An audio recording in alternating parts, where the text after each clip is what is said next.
in from them there, 100-35.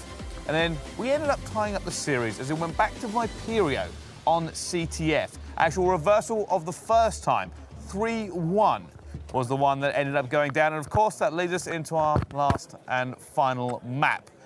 And I think it's been one of those ones where we're very excited for it to get it underway. So no more, let's get this one underway. Strong side Harry, this time it'll work, right? Yes. This is we're all good over here now. We're all good. Game number 5. We're about to get this thing underway. Viperio versus Capital Punishment. What a matchup we have here. Brother versus brother. They've been waiting a while to finish this match off. And, you know, this is the second Game 5 we've had this tournament. Not a problem. How are you still feeling?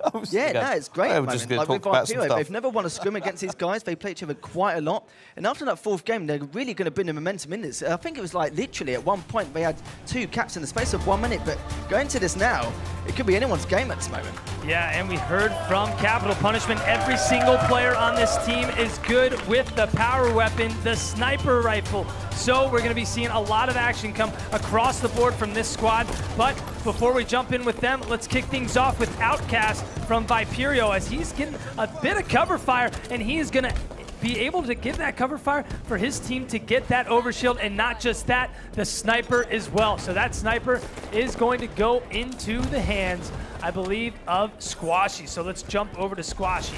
And as you can see here, as you know, Viperio are one of the most practiced teams in Europe. So they've obviously spoke a lot about this game type, but now they've got Sniper and Overshield. They need to kind of push into the tram side and actually try and make some work, because right now he's not in a fantastic position. They seem to be quite suffocated at the moment, but it looks like all the guys at Capital Punishment are trying to push in, but it seems like they're only getting some trades here and there.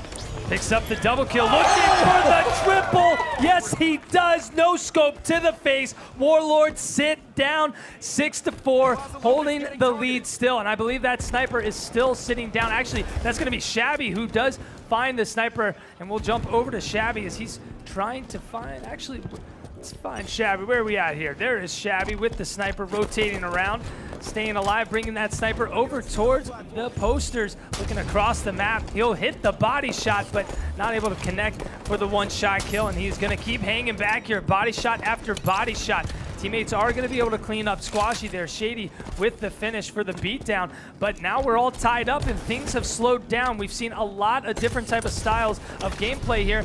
Some teams are a little bit better when it comes to that slow and methodical, and a few are just in-your-face type of Halo. Which one do you think is going to work out best here, Lethal? Well, in the situation they're in now, as you know, with Capital Punishment, they've always been the aggressor no matter what, and Viperio have been always slow and methodical, but this is weird. With Capital Punishment, they're actually playing passive and trying to make it to a stalemate situation, but we can remember, the overshield's come up in the next 10 or 20 seconds, so I think they're just trying to delay as much as possible until they can actually get that OS. All right, well, you do have Deadeye right on the overshield, but he's going to drop down, so he's not going to be able to pick this up when it pops up. Looks like we do have Rolk giving some eyes right on that OS. Going to give some cover here to Shady. Shady's going in for the move, finds that OS. He'll get it with the headshot from Rolk. Beautiful cover right there from those two. Incredible teamwork, but he's going to go ahead and hit his teammate in the back there and then make that charge. He's going to go down. Shabby will finish it off, and that sniper now will move into the hands of Shabby once again. So Shabby moving his way around to the cafe, but a little bit different now. They're playing at a different speed, and they've gained quite a lead, 15-8. What are they doing right now, Lethal? What are you seeing? Well, right now, earlier, when all 3 of them were bottom mid, they realised straight away we need to get some kind of height advantage. But now that they're in blue, they knew they were going to push that side straight away. So all they need to do is be patient, wait, and as you know, Viperio were a bit slow and methodical, but in that game 4, we saw a completely different side of them. So all they need to do now is be patient, be wait, and Wall of a nice double kill in a moment. So, but it looks like right now, Capital Punishment have another sniper in hand. So it looks like they're just going to literally wait for them to actually come to them and just gain the lead. And on top of that, Shabby still has a little bit of OS left. He's going to have that battle rifle as well. Rolk just hanging out, staying alive here, back by the sniper tower. He's just giving that little bit of cover, knowing that no players can really push up too far. He's got his teammates moving around constantly, just giving him that kind of peace of mind that, hey, I've got your back. Nobody's going to be flanking in from behind you. So if you need to drop back down to that that 50-yard line towards Art's side, you're going to be able to, and you can get your shields back. Oh, absolutely. Like, it's quite unusual because you're seeing two players at blue, and normally you'll see at least someone S4 just making sure we've got some cover in some way, and have a guy at sniping when one at blue. But it seems like they've changed up a little bit. But I think right now, Volk needs to back off a little bit and try and snipe around blue, or at least a tram area, to try and get away. But it looks like that's not going to happen. And at the moment, one shot on, I think that's in dip. But right now, I think that is Shady. He was trying to get some no-scopes here and there. But what you got to remember is they've got a huge lead. They can't just give it away. They need to be patient and turn it into another stalemate situation ready for that next OS. All right, well, let's check in on the other side with Mooney.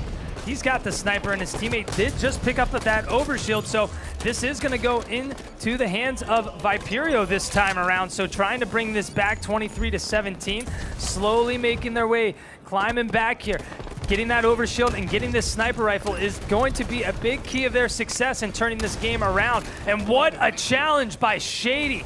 Not a move you're going to be expecting when you see that player that is just one shot. So what a play. Shady making a clutch move to help his team out and get control of that sniper rifle once again. Yeah, Shady really needs to back off now. I think he's realised this as well. With the O-shield guy around the tram area, he knows that he needs to back off in any way, shape or form. Just get set up again. Just get the S4, get around side, get around blue. Just make sure that all angles are completely covered right now. But Shady is going to get some one-shots here and there. But right now, they need to make sure they hold this lead, because Viperio have done a good job making this catch-up from a 12-kill deficit into an 8 now.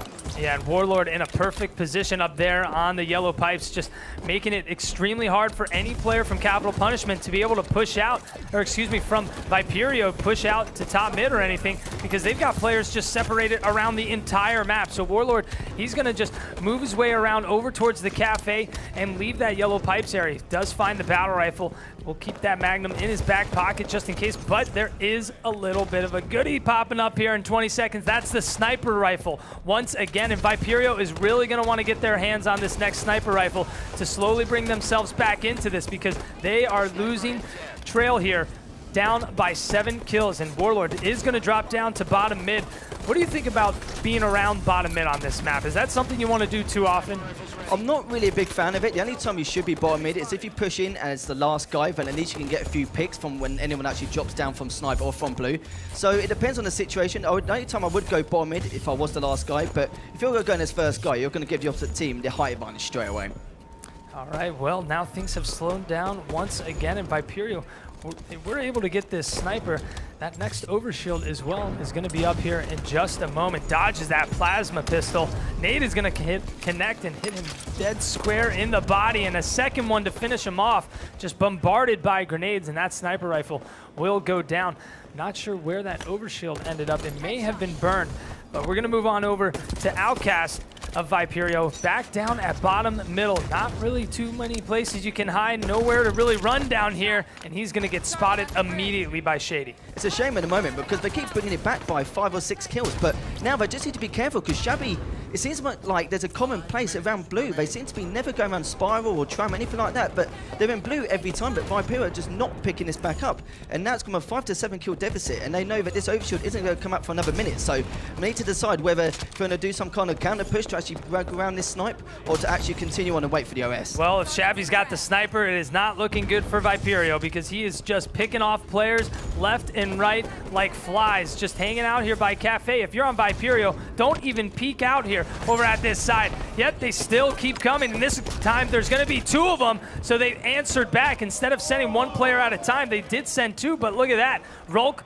is going to pick up the double kill with the plasma grenade, and now a little gift as well. He's got the sniper rifle again. It's 39 to 31. This next overshield will probably be dropping in about 25 seconds. Yes, 25 seconds. So if you're Viperio, you need to get this next one. Capital Punishment, though, just setting up into great positions and not really allowing them to get into a spot to even have the opportunity to get the next OS. Absolutely. I even spoke to Volk just before this game 5 to see how he was feeling, but he was feeling really confident. He felt like he could easily take this, and he wants this more than anything. He's one of the most passionate players in the circuit at the moment, and you can see from the way he's risking his shots, he's trying to at least help the team in any way, shape or form, but he's definitely one of the most aggressive players. But right now, he needs to be careful. He's getting a few kills here and there, but he needs to back off a little bit. go back to snipe, make sure no one pushes through blue, but straight away, Viperio now have got snipe back, so it's possible that they could make some kind of comeback during this situation. Without a doubt, they do have plenty of time, but they cannot keep giving up kill after kill.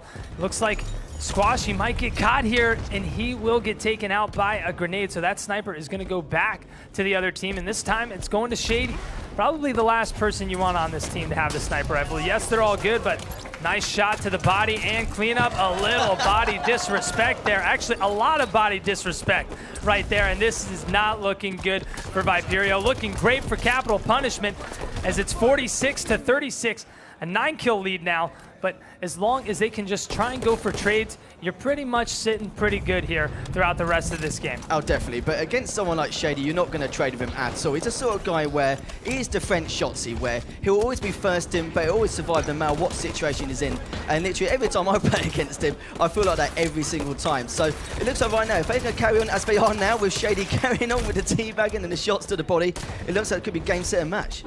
Well, he is going to find a player over here with the sniper. Goes for the no-scope, hits the no-scope and the body shot, but it looks like they only need one kill left, but Shabby has another sniper again. Constantly, Capital Punishment has been in control of the sniper rifle. All they need is one more kill to close this out. A lot of grenades coming in.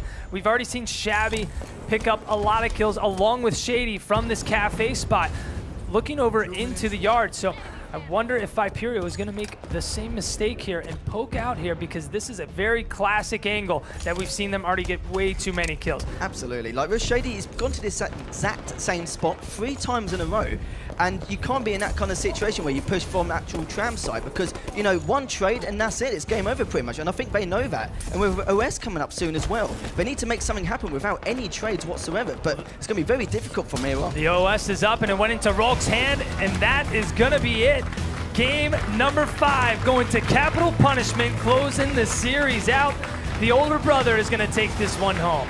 Yeah, with Viperio as well, I thought they might be able to take it due to the fact that they're one of the most practiced teams here. But look at it, I think, even though they're happy, I think there is quite a large sign of relief from that battle as well. Without a doubt, fist bumps all around. Definitely stoked to win that match. And there's your older brother, Warlord. Warlord and Outcast on separate teams, but the 1-year-old older brother is going to take this one home. Feeling pretty good after that. And, you know, some people thought this was going to be a 3-0 in the favor of Capital Punishment, but, I mean, that was a heck of a match. That could have gone either way. No, absolutely. With Dada as well, it's a shame. He did have a slightly bad game, but in the first 3 games as well, he played really, really well. Like, it impressed me quite a lot, because I wasn't too sure how he's going to play in this kind of environment, but he really did prove himself. But sadly, in the last game, he did fall short a little bit. You can see from his damage dealt as well that his movement wasn't too great, but it's difficult, especially when you got someone like Shady with snipe 3 times in a row around blue side. Yeah, I think that was the biggest thing. Capital Punishment did a phenomenal job at controlling the sniper rifle constantly, one time right after the other. Then on top of that, they were getting majority of the overshields as well. But every time they had that snipe, they were always keeping that sniper at bay at the furthest back point with the 3 other players up in front. So it was kind of hard to get to that sniper rifle player, but I mean, what a match. I was going to say one more thing as well, is that I think Viperio a little bit thrown off, because Capital Punishment have been extremely aggressive for every single game, and this is the first time where they actually caused this stalemate situation. So I think Warlord was a little bit worried losing to his brother in that game 5. Without a doubt. Well, that's going to be it from us here on the the caster desk. We're going to send this to the analyst desk, to you, Brycey. Take it away. All right, thank you very much. Well, that was the end of a dramatic 5-map series. All right, what do we think of that one? Of course, Capital Punishment going through in the end. It was like we predicted them to go through, but I mean, what a series. I don't think any of us expected it to quite happen the way it did. Going right down to that game 5. I mean, we hyped it up, we had a little break before game 5, made sure everyone was comfortable, and we came back, and what a game 5 it was. But credit to Viperio. They came out and showed that they're an incredible team. Yep. They've obviously been practicing, they're well drilled, but Capital Punishment just managed to close the series out. Yeah, like we talked about earlier on as well, right? There's a tiny edge that you could say Capital Punishment had with those open cup placings coming into it. But for it to come down to a game 5 within 10 kills, pretty darn close. It certainly is. All right, well, let's have a little reminder now then of how this series actually went down, and start at map 1. And of course, that was taken by Capital Punishment took map 1. Yep. CTF What did we see in that game? How come it was so one-sided? Capital Punishment just won a lot of individual battles in this one. It was one of the game types that I thought that Viperio would have a much better chance, to be honest. They're sort of one of these teams who can be very disruptive, get behind enemy lines, but Capital Punishment, as I say, won a lot of these 1v1 engagements. Shady had a very big game for them as well. He controlled the power weapons, as you can see here. He was just picking up numerous kills with this railgun. And when you've got control of that railgun, it really does create opportunities for you and your team to get into the base and get good, clean pulls. And it was pretty often that we actually saw those flag caps being converted pretty cleanly. Yeah, interestingly, we had a 2-0 lead from CP, and that lasted all the way till the 1:30 mark. They didn't close it out till very late in the game. What that actually resulted in was a 91-68 outslaying from CP, right? So they're playing a total control game. They're playing it slow, their style. And lastly, Shady 30-14 in that game. 30-14, wow. Quite a performance, Plus 16 by Yeah. my maths, which is terrible, but I think I'm pretty close. Hey, I think you've been getting better. The longer I've been doing this, your maths has been great. Practice makes perfect. I think you've been tutored by Harry. He carries a calculator around with him everywhere. He got one of those calculator watches. He does claim he's a bit of a mathlete, but Is he? I'm not so sure about it, to be Yeah, honest with you. We'll have to test him later, live here on air. Math questions. All right, well, I'll tell you what, let's move on then, and we'll talk about map number 2, of course. Series got tied up here. Viperio ended up taking 50-45. Definitely a lot closer game for them.